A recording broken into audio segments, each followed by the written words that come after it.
우수상, 봄날. 햇살이 정말 아름답다.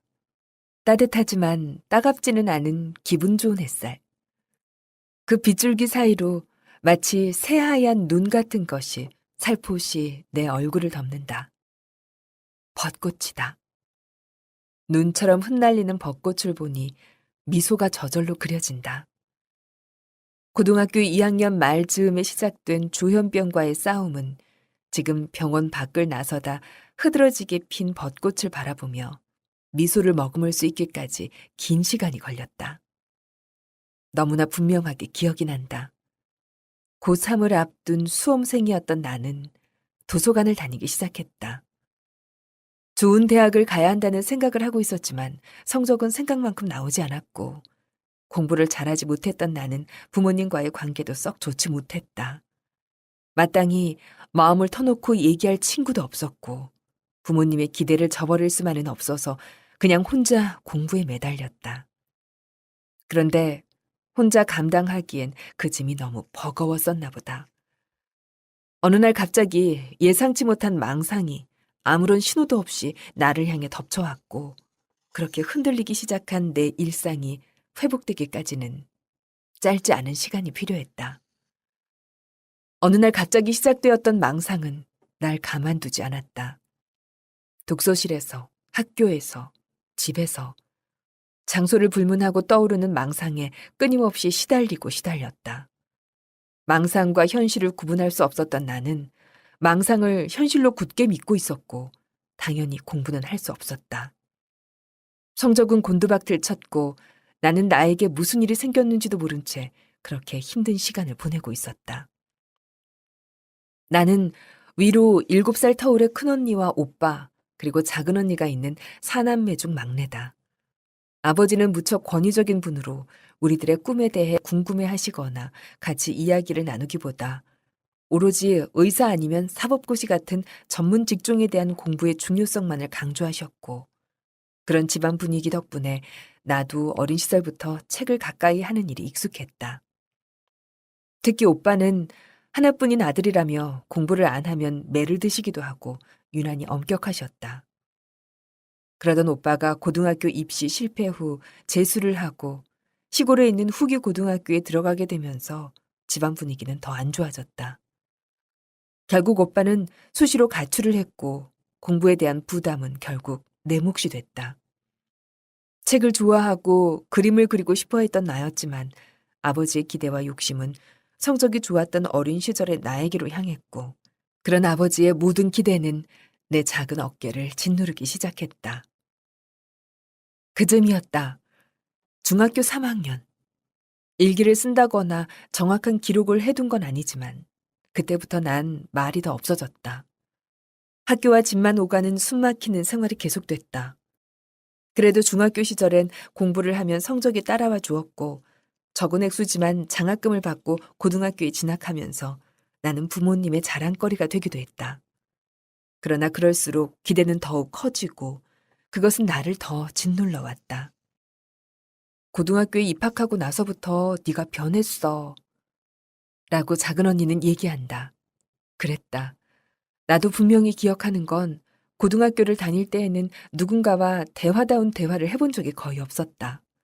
권위적인 아버지와 억눌린 어머니, 부모님의 관심은 오로지 나의 성적에 대한 것일 뿐 나와 대화를 나누어 주시거나 그렇다고 대학 입시에 대해 많은 관심을 가져주신 건 아니었다. 그냥 모든 걸 나 혼자서 알아서 해야 하는 상황이 되어 있었고 누구에게도 따뜻한 위로나 격려도 받지 못한 채 맞이한 고등학교 2학년 말. 결국 그 모든 일들이 시작되었다. 고등학생이 되면서부터 공부는 더 어려워졌다. 학원 다니는 걸 싫어했던 나는 모든 걸 혼자 결정하고 해결해야 하는 압박감에 시달렸고 성적은 시간이 지날수록 점점 더 떨어졌다. 결국 아버지의 기대에 부응하지 못하면서 나는 심하게 혼이 났다. 그때 큰 좌절감과 숨이 막히는 듯한 불안과 함께 그렇게 병이 찾아왔다. 망상과 현실을 구분하지 못한 나는 공부를 할 수가 없었다. 학교에 가서도 하루 종일 망상에 시달리며 책상에 엎드려 잠만 자곤 했다. 그렇게 시작된 고3 시절의 나는 당연히 공부를 전혀 할 수 없는 상태가 되었다. 지금 생각해보면 가장 괴로웠던 것은 그 누구에게도 도움을 청하지 못했다는 거였다. 조현병이라는 것 자체를 인지하지 못했던 나는 도움을 청해야 한다는 것을 몰랐고, 더구나 부모님께 내 얘기를 하려는 생각은 꿈에도 해보지 못했다. 지금도 어머니는 얘기하신다. 넌 어렸을 적부터 엄마에게 와서 안겨본 적이 없었다고.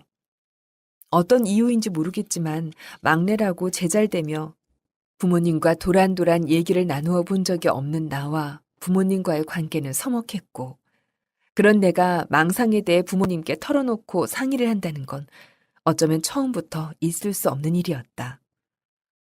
그렇게 고3 시절을 보내게 된 나는 너무나 당연하게 수능을 망쳐버렸다. 만점자가 수두룩하게 나온 소위 말하는 물수능이었지만 시험의 난이도와 상관없는 내 성적은 바닥이었고 결국 난 지방의 한 대학에 가게 되었다. 이미 아무런 꿈도 희망도 없어진 나였지만 아버지는 공무원이 되라며 법학과를 지원하게 하셨다. 무너질 듯 힘든 상황에서도 아버지의 기대는 계속됐고 아버지도 어머니도 가족 누구도 내게 아무것도 묻지 않았다. 나중에 들은 얘기지만 아버지는 어머니가 자식들 교육을 잘못 시켜서 그런 거라며 당신이 돌아가실 때까지 어머니를 탓하고 원망하셨다고 한다. 대학에 갔지만 달라진 건 없었다. 망상 증세는 간헐적으로 나타나며 조금 잠잠해졌지만 친구도 없었고 원하던 대학 진학도 실패한 나는 좌절하고 모든 의욕을 상실했다. 공무원 시험에도 흥미가 없었다. 무언가를 해야 한다거나 하고 싶다는 의지가 전혀 생겨나질 않았다. 그렇게 어정쩡하게 대학에 다니던 나는 결국 2학년을 마치고 학교로 다시 돌아가지 않았다.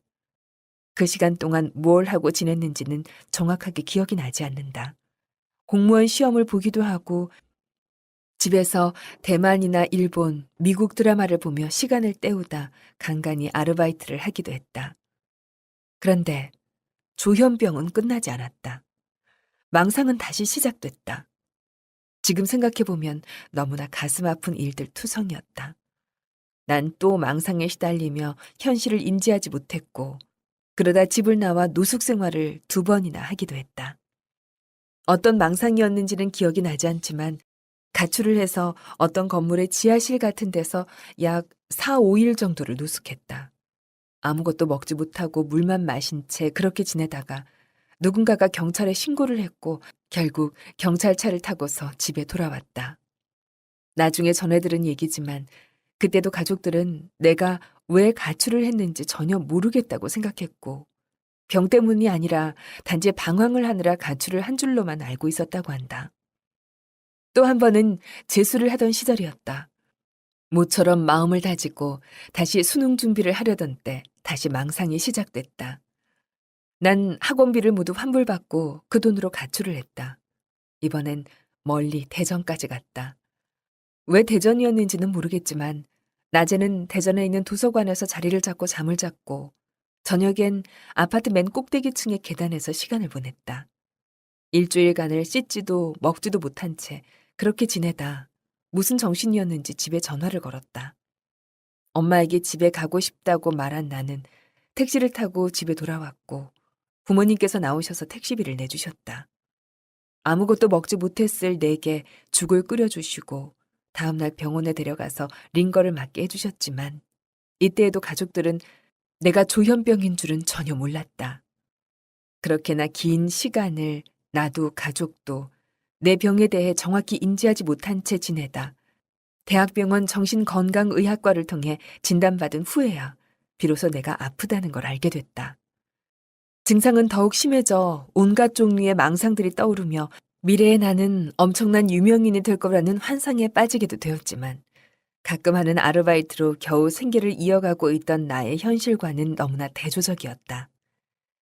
결국 망상을 인지하게 됐지만 돈이 없었던 나는 병원에도 갈 수 없었고 도움받을 수 있는 무언가를 찾아야 했다. 그러다 알게 된 정신건강증진센터를 통해 엄마와 함께 오면 같이 손잡고 웃으며 돌아갈 수 있을 거라는 희망적인 이야기를 들을 수 있었다. 어머니한테 도움을 요청했다. 병원에 가고 싶다고. 어머니께선 별다른 얘기를 하지 않으시고 병원비를 보내주셨다. 난 병원에서 조현병 진단을 받았다. 상담을 하는 동안에도 2개월 정도는 망상과 현실 사이에서 갈등을 했다. 결국 모든 것이 망상이라는 확진 후 집으로 돌아온 나는 어머니께 전화를 해서 모든 게 다 가짜라고 울부짖으며 대성통곡을 하였다. 그렇게 난 망상에서 벗어나기 시작했다. 정말 길고도 긴 어두운 터널을 지나 밝은 곳으로 빠져나오는 순간이었다. 병원을 다니면서부터 다시 일도 하기 시작했다. 정규직으로 취직을 하고 생기는 수입은 저축을 하기도 했지만 오랜 시간 조현병을 알아오면서 많은 걸 잃었다고 생각했다. 대학 졸업도 취업도 정상적인 인간관계도 아무것도 이루지 못한 채 나이만 먹은 것 같았다. 난 정말 많은 게 변해 있었다. 뚱뚱해지고 좋아하던 책을 예전처럼 재밌게 집중해서 읽지도 못하고 사람들과 눈을 마주치며 대화하는 것도 힘들었고 꼭 바보가 된 것처럼 머리도 많이 굳어져 있었다. 이제 조현병임을 알고 망상에 대한 부분은 인지했지만 그 밖에 다른 부분들이 정상적인 사람들과는 많이 다른 모습임을 스스로 알고 있었다. 그때마다 어머니께 상담을 했다. 가족들은 내 병에 대해 알고 난 후 나를 위로해주고 많은 도움을 주었다. 조현병 환자라고 멀리하거나 꺼려하지 않고 함께 외식도 하고 대화도 하며 오히려 나에게 조카들을 부탁하기도 하면서 가족이라는 이름으로 따뜻하게 감싸 안아주었다. 제일 먼저 나에게 손을 내밀어 준 건 어머니였다.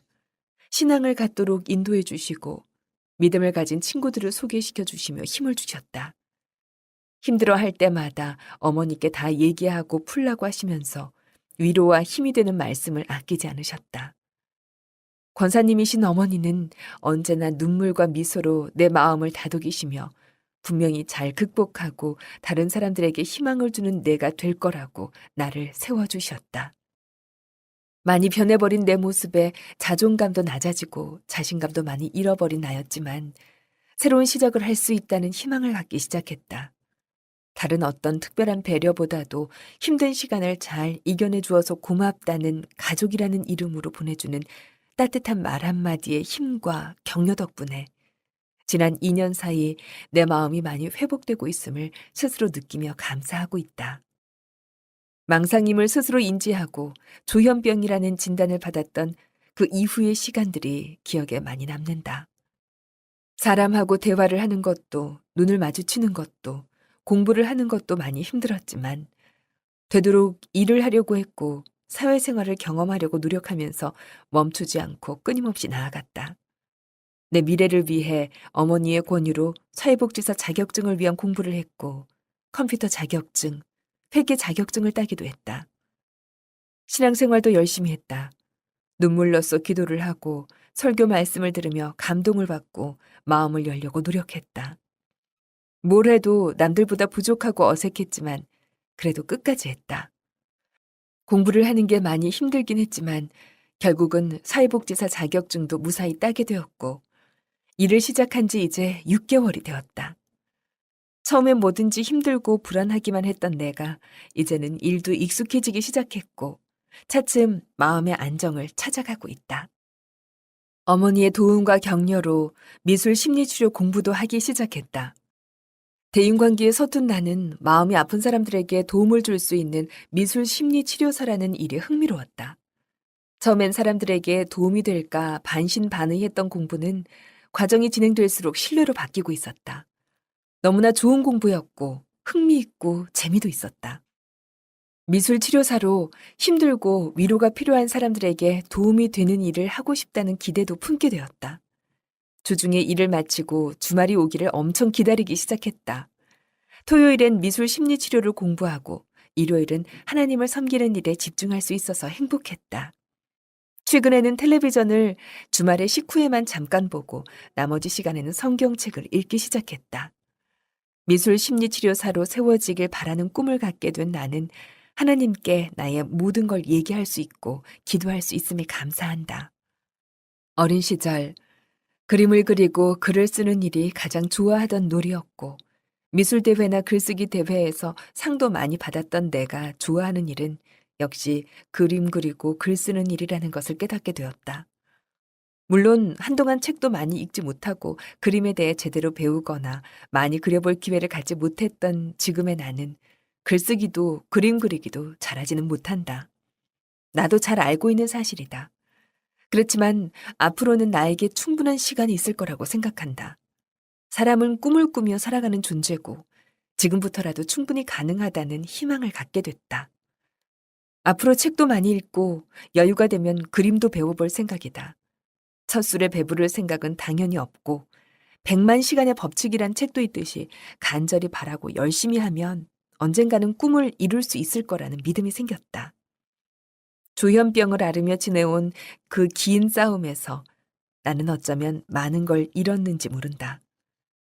그러나 앞으로 펼쳐질 내 인생의 시간 동안 꿈을 꾸고 희망을 잃지 않은 나는 그 반대의 모습으로 많은 걸 얻게 될 것이다.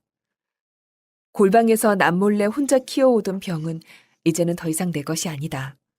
병원에 다니며 치료를 받고 병을 인지한 이후의 2년 동안은 이전의 15년을 깨트릴 수 있을 거라는 희망이 싹트기에 너무나 충분했다. 가족들의 관심, 사랑과 함께 가장 중요한 것은 내 스스로의 마음가짐이 아닐까 생각한다. 청년 회복 수기와 관련한 포스터를 보면서도 글을 써야겠다는 생각은 못했는데 과거의 나처럼 고통받고 있을지 모를 조현병 환우를 생각하며 용기를 냈다. 내가 극복해낸 시간들의 이야기가 누군가에게 도움이 될 수 있기를 간절히 바라며 나의 긴 어둠 같았던 이야기를 마무리 지으려고 한다. 요즘 5월의 봄 햇살이 정말 좋다. 그 따뜻함을 나 혼자 누리기엔 너무 아깝다는 생각이 들 만큼 누구에게나 한 번쯤은 따뜻한 햇살을 느끼며 그 순간 감상에 젖어본 경험이 있었을 거라는 생각이 든다. 세상 사람들 누구에게나 지나가는 찰나가 아닌 매 순간 햇살을 감상할 여유가 있어지기를 바라본다. 그리고 조현병 환우들, 우리들 모두도 그늘 아래 숨지 말고 찬란한 햇살 앞으로 당당히 나아가 승리하자고요. 누구나 용기를 내면 멋지게 극복하고 세상 밖으로 나갈 수 있답니다.